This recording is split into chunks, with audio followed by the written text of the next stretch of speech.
everyone. Welcome to another episode of Teaching with Inquiry Live.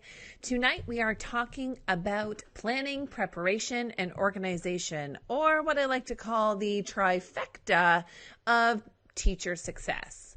So we are going to dig in and look at different strategies that are going to help you to feel more prepared, to feel better planned, and to feel a little bit more organized in your classroom now, as well as we look ahead and start our new year in September.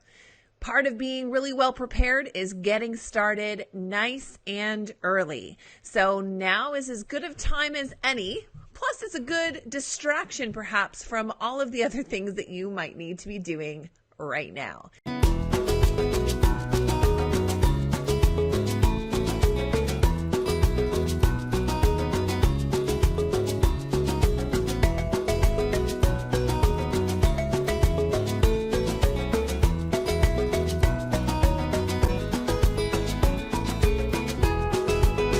So thank you very much for joining me. My name is Patty, and I am a split grade 4-5 teacher here in Ontario, Canada, and I come live every single Monday night to talk about teaching and using inquiry-based teaching strategies in our classroom.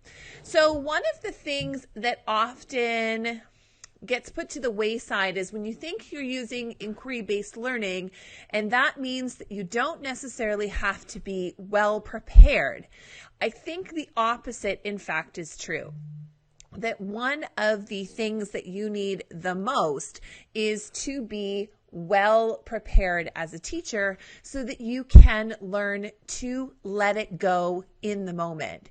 So the better prepared and planned and organized I am in the back end, or I guess in the front end, and do that ahead of time, the more I find I'm able to let it go in the moment and let learning happen a bit more organically in my classroom. So there's a quote by Alexander Graham Bell: "Before anything else, preparation is the key to success." Now, if I'm honest, I can't agree more with this statement. The better prepared you are, or maybe the better prepared I feel, the more organized, the more well-planned, and the more prepared I feel going into my classroom. I end up feeling more confident. The activities generally go a little bit better, and they go easier than I had anticipated that they might go for. So I always try to plan for a variety of outcomes and a variety of possibilities. And then I'm always pleasantly surprised with how it actually turns out when that comes. Now, if you've ever had a student teacher in your classroom, or you remember a time when you were a student teacher, one of my biggest pieces of advice anytime I have a student teacher coming into my classroom is that you need to be prepared. You need to make sure you know what it is you're going to teach and what you're going to cover.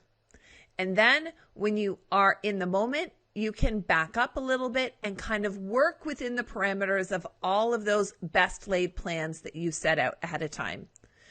One of the reasons I think it's really important when we have to be really well planned and we have to be prepared and organized is because in the moment we need to have the flexibility to let go a little bit, that we need to have the ability to let our students to take some of the lead and understand that we're not going to be able to direct every single activity, and we cannot control all of the things that are going to happen.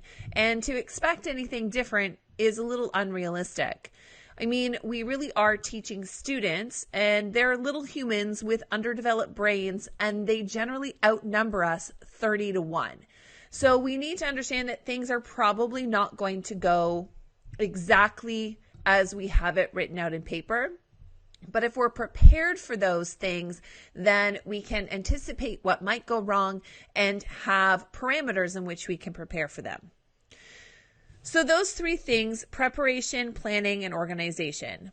If I'm completely honest, I'm good at two of them, not so good at the third. Now, life is busy and there's lots of things that are going on. So being more prepared and being well planned and being organized is something that I personally have had to work on and learn to be efficient with my time, because I just don't have as much time to dedicate to planning and organizing and preparing like I did before kids, before being married, before life. While I was young and in teacher's college, I had a lot more time to stay up all evening and plan these amazing, terrific, engaging lessons that required me to do different things in my classroom. I simply don't have the time for that. So I needed to come up with strategies that would help me to efficiently prepare, plan, and organize without sucking all of my free time, because I need downtime. I need to spend time with my family, and I have hobbies that I would like to enjoy. So tonight, one of the things I'm going to share with you is I'm going to share my process to prepare, plan, and organize for a lesson, as well as for my classroom next year, because I'm already starting to think about those things. So I'm going to share with you some of the things that I'm going through right now to plan and prepare for the last month here of school, as well as moving forward into looking at what my classroom is going to look like next year. And there are a few changes for me next year. And I'm not allowed to tell you. I've been told I'm not allowed to tell you. My principal wants it kept a secret, so she doesn't want me saying anything. So I will respect those wishes. But I will give you a little bit of teaser that there are some changes coming my way next year. So I'm going to let you know that closer to the end of June, what exactly is going on. So hold tight. Figure out what's changing in my teaching world. So there's a bit of planning and preparation that's going to come along with that. So let's start with preparation. So what are some things that you need to do to get prepared? So let's look forward. So preparation is great when you start nice and early. You have lots of time to work on it. It's not a great time to be prepared for your classroom next year if you start the week before school. The week before school, you're doing a lot of organizing. Preparing for it should happen almost the minute you find out what your teaching assignment will be next year. And if you are having to watch this later and you only have a week until school, well, this is just going to be on a really quick timeline for you. So let's talk about preparation. First, start early. Start planning now. What is it that is working in your classroom right now? What isn't working?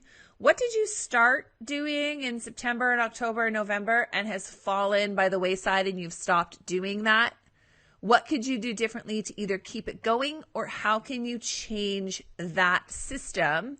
Thinking about your successes and failures this year, what worked, what didn't work with your students, really taking a clear, hard look in the mirror as to what's going to work with you, what didn't work with you this year, what were your failures, and what could you possibly do next year to overcome those.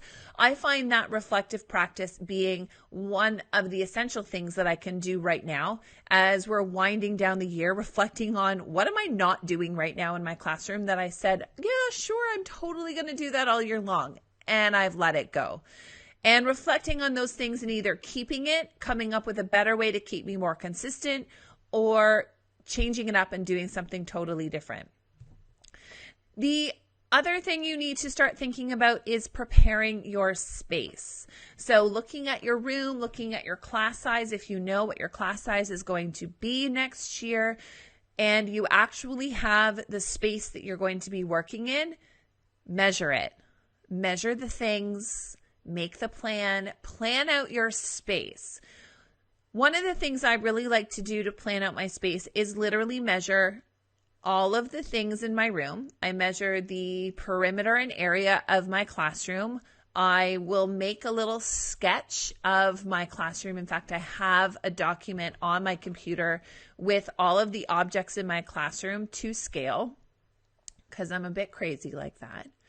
But you can just simply do that with a pencil and a paper and some graph paper where you're cutting out the pieces of furniture. Move them around. Think about the flow amongst your tables or desks.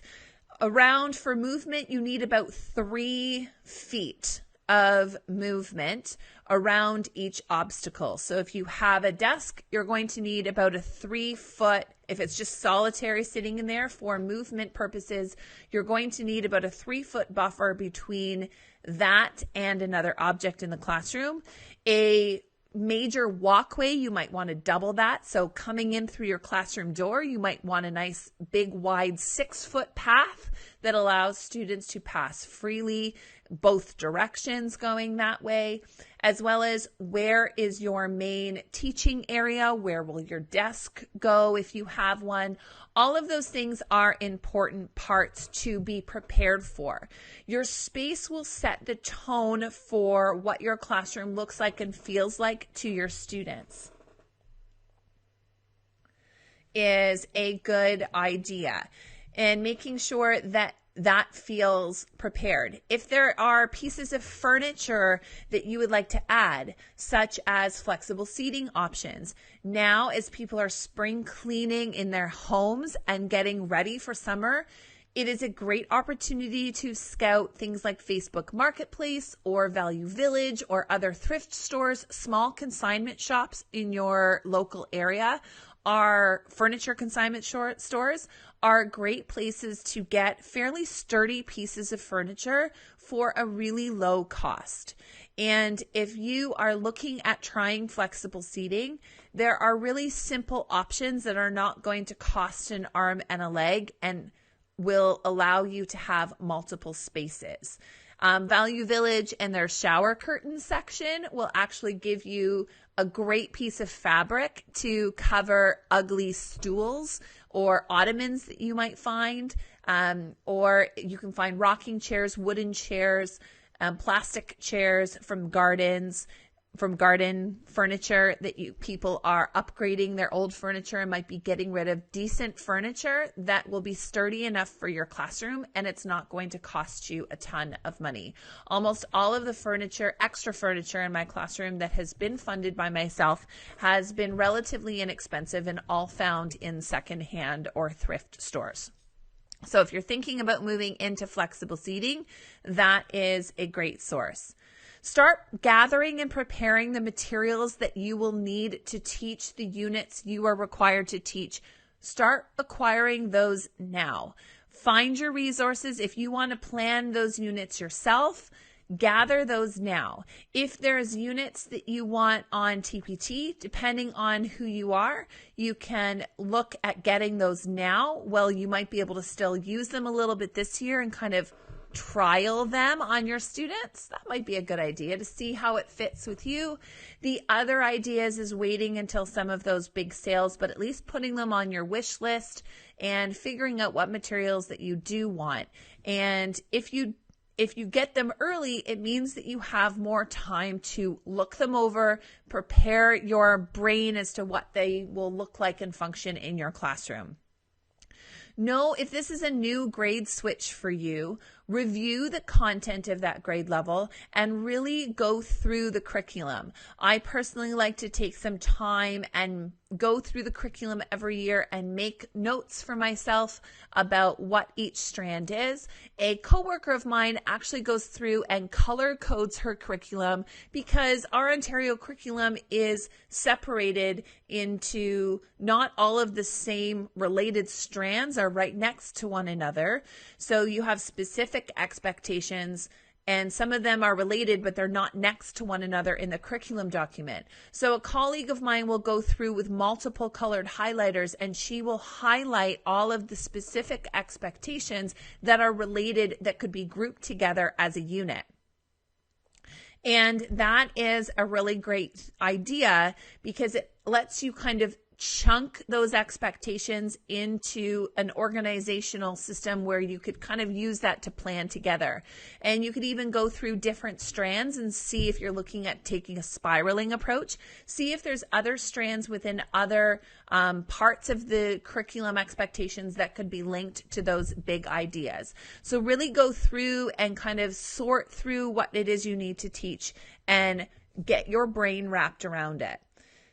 a lot of the times right now, it's a great way to be reflecting on what worked and what didn't work, and then moving as we finish up writing our report cards and you're looking at moving into a new classroom or reshuffling the things that are in your room. After those report cards are done, before they get handed out, is a great time for you to be planning out your space.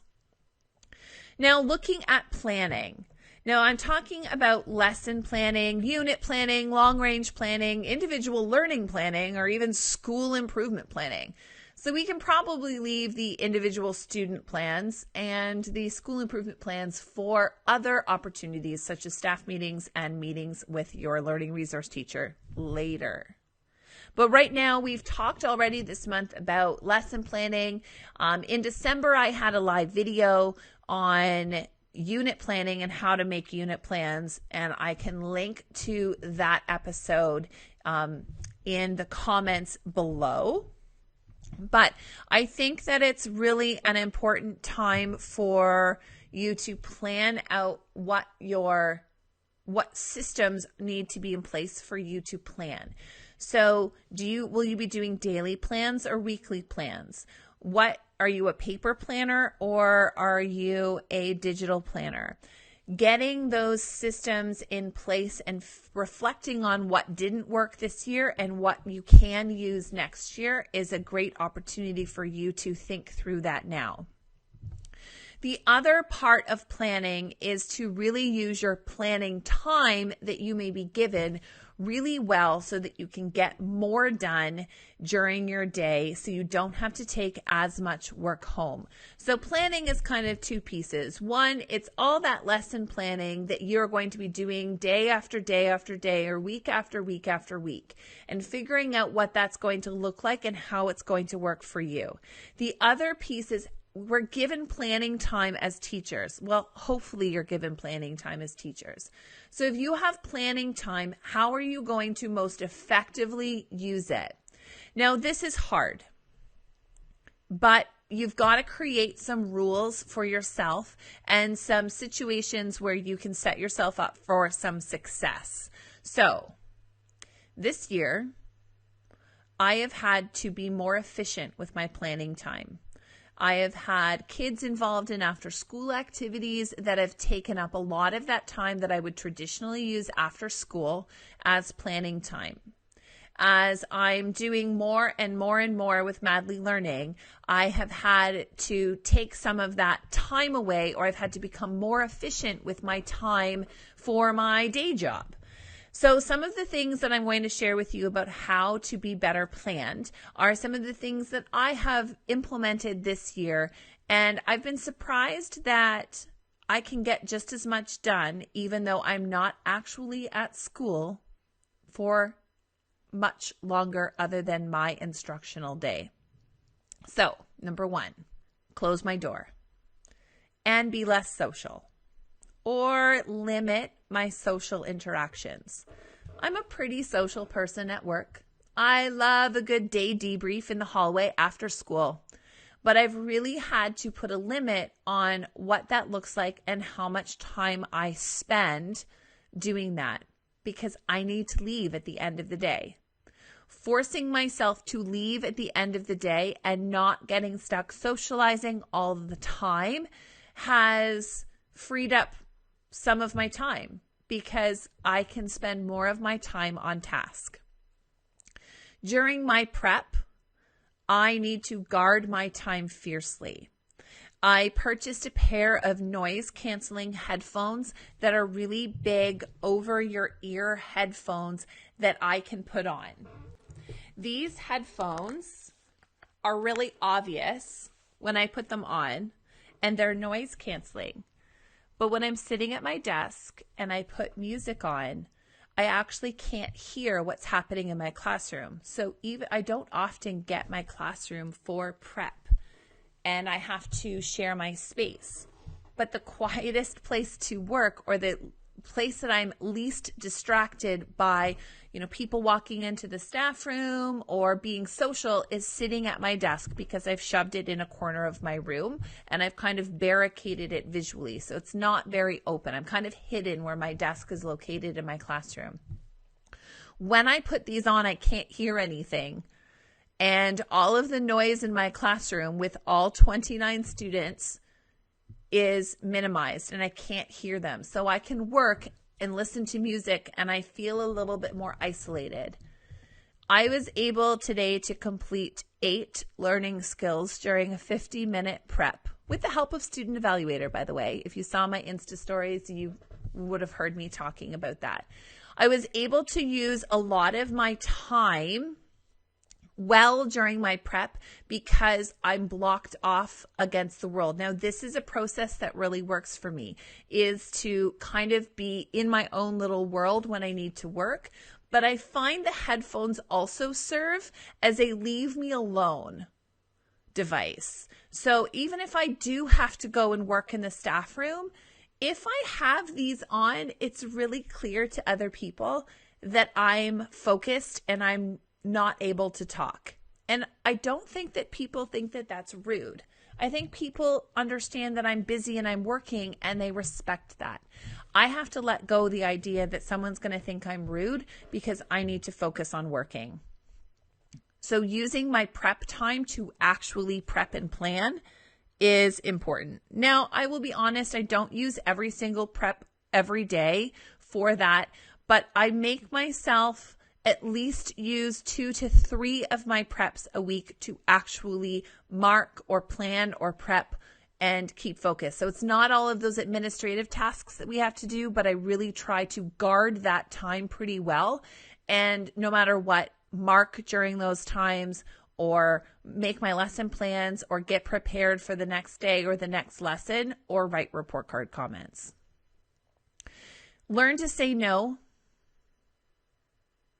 Really, really, really learn to say no and learn to care less about how you saying no affects other people.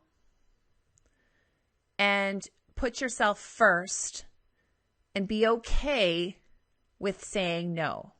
That you don't have to please everybody and that they really don't get too offended. Or maybe don't say no, but do part of what they asked. So if somebody asks you to do something, set limits and say, I can't do this, but I can help you do that. Or I can do this piece of that, but I can't do all of it. And it's okay to not to shoulder everything that somebody else has asked you to do. Now, in the same breath, ask for help. When you are feeling overwhelmed or you have a lot to do, go ahead and ask for help. The best helpers that I have are my students.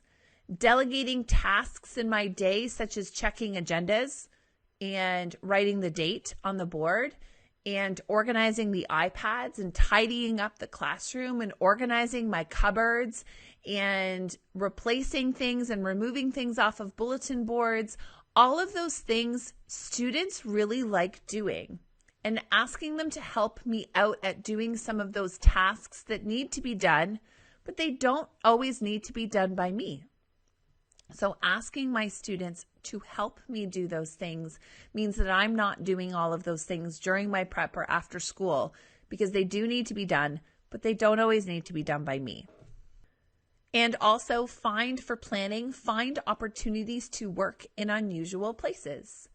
So if you have kids and they're involved in sports and it's a practice, find times to sit in your car and get some work done then. Or if you're on a drive and you are in the passenger seat, if you can work in your car, work in your car. Find those moments where you can work. Grab your phone if you've got a smartphone. Get the apps on your phone, and there's so much that you can do on your phone. You can mark, if you use Google Classroom, I can mark things on my phone. I can take attendance on my phone. I can record my lesson plans. My supply plans are on my phone. There's so much that I can get done on the go, even if I don't have my laptop on the phone. I have Dropbox on my phone. So all of my files that I'm going to use in my classroom are all saved to Dropbox. So if there's something I need to look up or there's something I need to reference that are in my files, I can pull all of those PDFs or Keynote files up on my phone and have a look at them. And that means that I always have access to all of my files. So all of my teaching files are stored in a cloud-based service using Dropbox or Google Drive, and I can access both of those services on my phone wherever I am on the go. So if somebody asks me for something, I can access it on my phone, and that saves me a ton of time. It means I can do more in unusual places. Organization.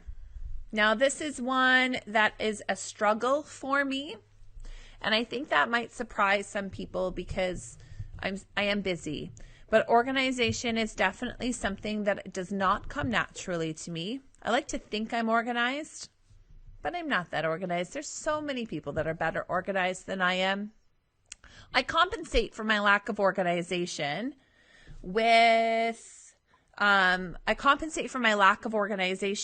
by being better planned and being better prepared. So the better planned and prepared I am means that I can slide a little bit on my organization. And my ability to be flexible also helps with my lack of organization. One of the things that I do to try to be more organized is I make lists. Lots of lists. I have a book that I carry with me that I just write lists in. And I don't always look at it, but it certainly makes me feel better for having lists. I have a planner. I will write things in my planner, but I don't always look at them. I should get better at that. I use my Google Calendar and I will write dates and times of things that I need to do in there. But again, I'm not so great always at looking at it. Thankfully, my principal is very organized and sends us week at a glance and often will give us reminders over the announcements. That's helpful. I also rely on my very organized colleagues, and they help to keep me organized. They appreciate me for the things that I do, being well planned and well prepared. That's a strength for me. Theirs is organization, so it's really great that they just can come into my room and tell me what I forgot. Or they know when I show up at their door with lost puppy dog eyes that that's exactly what I'm looking for, is what is happening and why am I not so organized? One of the things I've been talking with my students is about the concept of eating your frog. And this is a book, and I'm not sure who the author is, and I can look it up, but it's called Eat Your Frog. And this means that you've got to do the thing you are dreading the most first. So don't reorganize your sock drawer when you should be writing your learning skills, because your learning skills are your frog. My sock drawer is my frog almost any other time of the year because I hate doing it, so I never fold socks. But at report card time, I always have socks folded because I don't want to write report cards. So the concept is to eat your frog. Always do the thing on your to-do list that you are dreading the most. Do that first. Then do the other things kind of as a reward for yourself. And maybe put on something on your list that's super fun and rewarding, like eating ice cream. Why not? You can do it. It's your list. Do what you want. When you are struggling with organization, also delegate. Make sure in your classroom, when you're looking at how to keep your classroom organized, everything has a home. Everything has a home. Everything has a place to go. And make sure it's labeled. And that definitely helps to keep your classroom a little bit more organized, even if you're not super organized like me. If everything in your classroom has a home and has a place to go, then when everything is chaotic and you need to tidy it up, you at least know where everything belongs. And finally, know your limits and figure out where you need to ask for help, because you're not going to be great at everything. Rely on those people around you that have a strength in one of those three areas and use them as a resource for you. And finally, all of this is great, but you've got to let it go. You've got in the moment to let it go and realize that the people we are serving are little children with undeveloped brains. So they're not perfect, and things aren't always going to go as perfect as planned. In fact, inquiry is a part of letting go. Plan, prepare. In the moment, let it go. Things will not go as planned. So be okay with doing a good job. Perfect, or being, what is the saying that I'm thinking of? It's better to be done than to be perfect. So you don't have to wait for everything to be perfect. Don't expect that every lesson you deliver is going to be perfect. Don't compare yourself to somebody else's finish line if you're still at the start. So we're all at different journeys. If it's your first time teaching a split, you're just surviving. Do what you need to do to survive. If this is your 7th or 8th year teaching a split, well, then that becomes a little bit easier. And every single year you can try something new and add something more to your toolbox. But if it's your first year, your toolbox is empty, and that's okay. Let yourself be okay with not being in the same place as other people. Aim for a B. You don't have to be an A+ teacher. There we go. Perfection is the enemy of good. Thank you. And be okay with not being perfect. Aim for good. Don't aim for perfect. Aim for good. Don't aim for amazing. Because then you probably are amazing. And you expect yourself to always do this even better than what you are. Just be good. And that's probably amazing as it is. You just don't see it. Set realistic limits for yourself. Know what you want. Leverage technology. Use your phone on the go if you can. This thing is always in my hand. I was marking on it. I was printing things from it today. I was pulling up research resources. Lots of things you can do on your phone. And use what you've got and start small. Know where you are on the continuum of teaching. So if you are at the beginning of your journey, do one thing different than you did this year. Try one new thing. Don't try 8. That's too many. Try one new thing and then build on it. Then the next year, try another new thing. And the next year, try another new thing. My recommendation is not to jump in and try flexible seating and spiraling your math and spiraling your language and full-on inquiry projects right from the get-go. Pick one and start there. What are your goals for next year? And how are you going to make a plan and get prepared for what you want your classroom to look like next year? Use your reflections from this year as to what's gone well, what worked, what didn't work. What do you want, ideally, your classroom to look like next year? And then make the plan and be prepared for how you are going to get there. Because really, if you can dream it and you make the plan and you set forth in action the objectives of things that you're going to be able to do reasonably in order to accomplish that, then what you wish will be a lot more attainable than if you just make a goal and don't have a plan to follow in terms of how that's going to get there. If you are a member of the Madly Learning email list, so if you have signed up or subscribed to one of my email lists on my website, so whether you've taken the Inquiry 101 course or you've signed up to receive my free long-range plans, you are automatically subscribed to my email list. As a member of my email list, you also get access to a free resource library, and I email you the information to be able to log into that library. I am in the process of overhauling what that's going to look like to make it a little bit more user-friendly. But in the meantime, there's a lot of planning resources that are contained within that free resource library. There's a rules and routines planner. There is teaching independent work skills. There's a unit planner in there, as well as the long range plans that you may have subscribed to. There's also inquiry planners in the Inquiry 101 course that will help you to get started as to what that could look like in your classroom. And all of that is free. You just need to stay on my email list. And I don't email that often. People tell me I should email you more often, but I often don't.